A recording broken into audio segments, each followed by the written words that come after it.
mission of the game is to close the gap in healthy life expectancy for 55-year-olds between two wards. One is a prosperous ward and the other is a disadvantaged ward.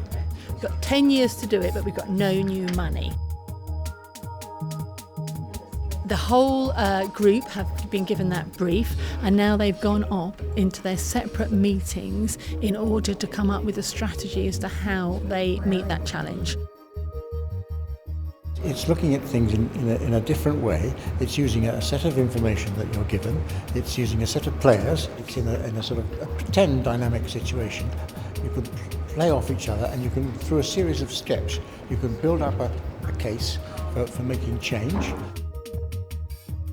This is the green team, and like the blue team, we've got people of wider different backgrounds.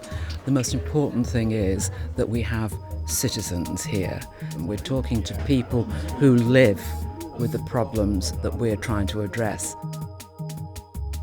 You just want to come down and live around Ellsworth Way, and then you'll find out exactly how hard it is to survive. On the one hand, there's all these policies and practices, but they're not actually impacting the local community. It's the first time I've ever done anything like this, and I found it really interesting. I'm picking up a lot of things as well, like that I never knew. I've been involved with the academic expert team, commenting on the proposals that are being made by the groups and listening into the discussions and understanding how they're thinking about the issues that we've challenged them with. So the idea is to keep a watch, but to let the teams do their work and to kind of come up with the ideas. It's fascinating watching how they're working together.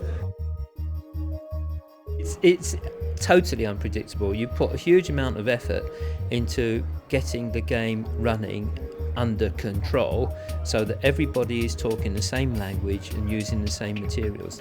But as the game progresses, there should be more and more freedom for people to bring their own ideas into the event. I think it's very exciting that people actually want to take part. They don't want to just sit and watch people, but they actually want to kind of start to think that through for themselves.